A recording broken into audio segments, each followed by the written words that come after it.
Tapi Ustadz, saya mendengar dan juga tadi Ustadz cerita, ternyata Masjid Jogokarian juga punya hotel, punya sawah, dan punya amal-amal usaha yang lainnya.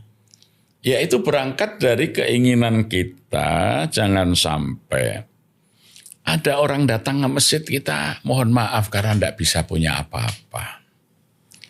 Maka ketika tahun 2003 kita merenovasi masjid dari masjidnya kecil tadinya ukuran 9 kali 15 kita perluas, tadinya tanahnya 600 meter menjadi 1478 meter. Lantai 1, lantai 2 itu untuk masjid. Daripada kosong di atas, kami bangun hotel. Nah, saya hitung biaya membangun kamar itu 1 kamar lengkap dengan AC, mesin pemanas air, TV, bednya 41.500.000. Maka saya sampaikan, siapa ingin merawat masjid ini sepanjang zaman silahkan berinvestasi 1 kamar. Ternyata banyak yang mau berinvestasi, ada 13 kamar. Dan semua kamar itu kita beri nama muwakifnya, siapa yang membangun.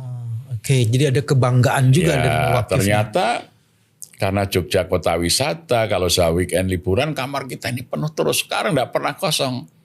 Maka dari hasil kamar itu kita gunakan untuk merawat masjid itu sendiri, bayar listrik, gaji merbot, gaji karyawan, gaji security, semuanya dibiayai dari situ.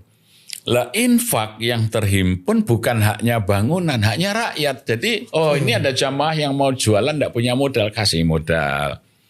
Ada yang anaknya harus bayar SPP, nggak punya, kasih untuk bayar SPP.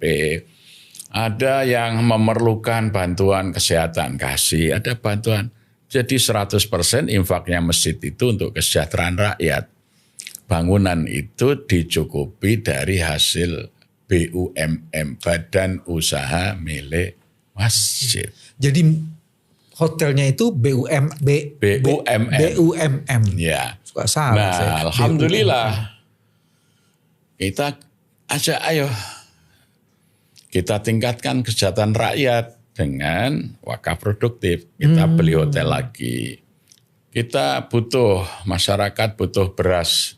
Karena 480 kakak di Jogokarian itu kakak miskin. Tidak selalu bisa mencukupi sembakonya. Maka tiap 15 hari kami beri bantuan sembako. Ayo kita bantu beras yang bagus. Caranya kita beli sawah hasil panenannya untuk membantu mereka. Jangan bodoh kasih beras yang jelek. Akibatnya nanti miskin lagi anaknya. Kan? Nah kita beli sawah. Kita ini. Ya, jadi masjid itu kemudian menjadi sumber kesejahteraan rakyat. Dan itu dasarnya dari infak nih berarti ya Ustaz? Iya, itu infaknya. Ternyata karena kemanfaatan infak dirasakan, bersemangat infak tinggi.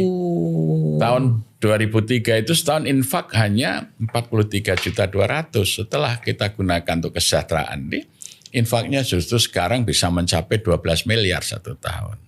1 tahun 12 miliar? Ya.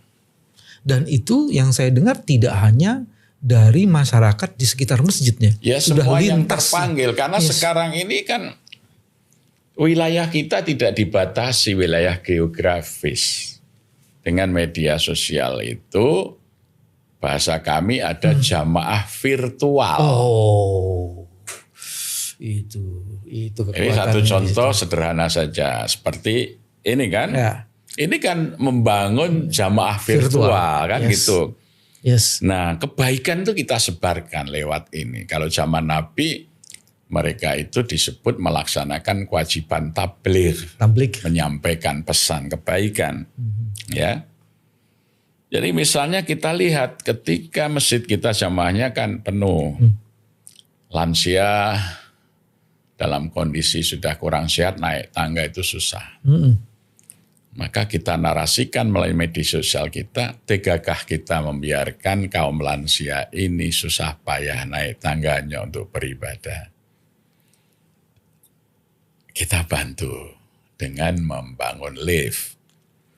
Cukup Anda berwakaf Rp10.000 saja untuk memuliakan lansia agar mereka bisa menikmati lift sampai ke lantai 3. Ternyata cepat sekali karena narasi diikuti dengan video lansia yang terengah-engah ketika naik itu 10 hari itu terhimpun 900 juta.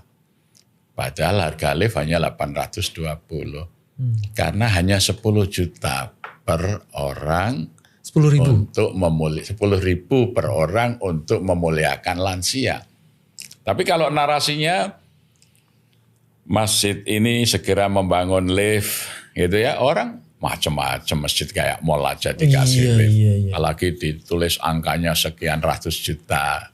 Tapi ini 10 juta untuk memuliakan lansia. 10.000 rupiah untuk memuliakan lansia. Menggerakkan hati banyak orang. Lewat kris kan tanpa biaya transfer. Klik itu kan kebaikan menyebar, menular. Itu artinya strategi marketing yang berbasis pada apa ya, keinginan orang untuk didorong itu jadi sesuatu banget ya. Betul. Makanya ini ketika kemarin pemilu ada teman-teman muda aktivis, ada mama datang, Pak Ustadz apa? Kita mau demo untuk menuntut keadilan di KPU. Ini kita mau berangkat ke Jakarta, tapi hanya sedikit yang ikut karena kita harus iuran bayar bis. Mau berapa bis? Masjid yang membiayai. Itu kan. Orang bertanya, Pak boleh uang masjid itu biaya? Oh itu harus. Amar ma'ruf nahi mungkar itu kewajiban. Masjid membiayai. Berangkat, berapa bis kita biayai? Fikihnya di situ ya, amar ma'ruf nahi mungkar. Iya, ternyata tidak hanya kita. Jamaah kita ketika orang berkumpul mau berangkat itu ada yang bawa amplop, yang mau berangkat tuh kasih ini untuk makan di jalan. Anda bisa bayangkan kalau kekuatan masjid ini tumbuh, misalnya saja aksi untuk menegakkan dan membela rakyat, bela kebenaran di Indonesia ini kan ratusan ribu masjid. Kalau